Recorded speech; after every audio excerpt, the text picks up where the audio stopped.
তোমার জন্য 17 কোটি মানুষ দোয়া করছে। তুমি জলদি ওঠো, এখান থেকে বের হয়ে রাস্তায় যাও। কথাগুলো বলেছেন ওসমান হাদির স্ত্রী আইসিইউর সামনে দাঁড়িয়ে থেকে, যেখানে তার কান্না করার কথা, ভেঙে পড়ার কথা, কিন্তু তিনি এখনো পর্যন্ত শক্ত মনোবল ধরে রেখেছেন। তাকে কি সান্ত্বনা দেবে মানুষজন? উল্টো তিনি সমর্থকদেরকে সান্ত্বনা দিচ্ছেন। এটা কোনো সাধারণ কথা নয়। এটা একজন স্ত্রীর কণ্ঠে বলা শুধু স্বামীর প্রতি ভালোবাসার প্রকাশ নয়, এটা একসাথে ভালোবাসা, বিশ্বাস, ত্যাগ আর দায়িত্বের ভারে কাঁপতে থাকা একটি জাতির অনুভূতির প্রতিচ্ছবি। একজন স্ত্রী যখন হাসপাতালের শীতল কক্ষে লাইফ সাপোর্টে থাকা স্বামীর পাশে দাঁড়িয়ে এই কথা বলেন, তখন সেটি কেবল ব্যক্তিগত আবেগ থাকে না, তা ইতিহাসের অংশ হয়ে দাঁড়ায়। কারণ তিনি জানেন, যাকে তিনি ভালোবাসেন সে শুধু তার একার নয়, সে হয়ে উঠেছে মানুষের, সে হয়ে উঠেছে প্রতিরোধের ভাষা, প্রতিবাদের প্রতীক, আশার নাম।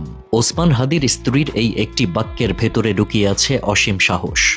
বেশিরভাগ স্ত্রী হয়তো বলতেন, তুমি সুস্থ হও, ঘরে ফিরে এসো। কিন্তু এখানে সেই ঘর শুধু 4 দেয়ালের নয়, এখানে ঘর মানে রাস্তা, জনগণ, আন্দোলন, অন্যায়ের বিরুদ্ধে দাঁড়িয়ে থাকা মানুষগুলোর মাঝখান। হাদির স্ত্রী জানেন, হাদির জীবনের স্বাভাবিক সংজ্ঞা বদলে গেছে। তার জীবন আর ব্যক্তিগত নেই, এটা হয়ে গেছে সংগ্রামের জীবন। 17 কোটি মানুষ দোয়া করছে, এই কথাটার ওজন অসীম।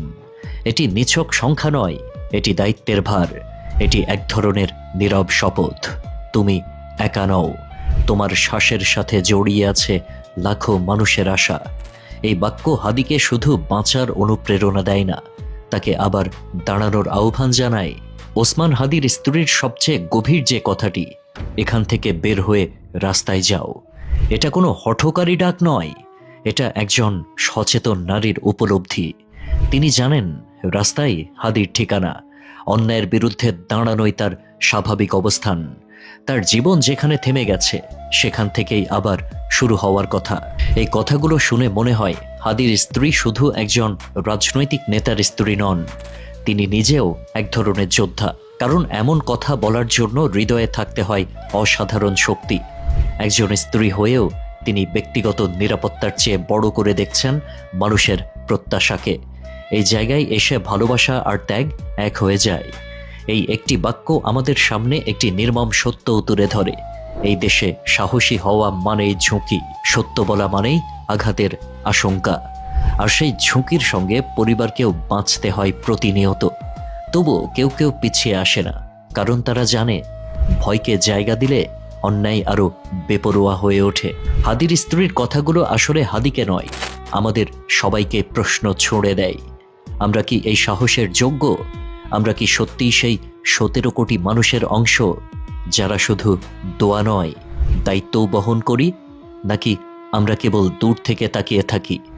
এই মুহূর্তে হাদি জীবন মৃত্যুর সন্ধিক্ষণে, কিন্তু এই একটি বাক্য প্রমাণ করে, কিছু মানুষ শুয়েও লড়াই করে, কিছু মানুষ নীরব থেকেও আন্দোলনের ভাষা হয়ে ওঠে।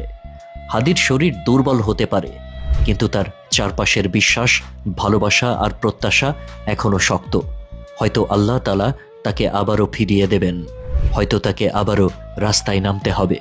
আর যদি নাও হয়, এই কথাগুলোই সাক্ষ্য হয়ে থাকবে যে একজন মানুষ ছিল, যার জন্য একজন স্ত্রী বলেছিলেন, তুমি ওঠো, কারণ তুমি শুধু আমার নও, তুমি মানুষের।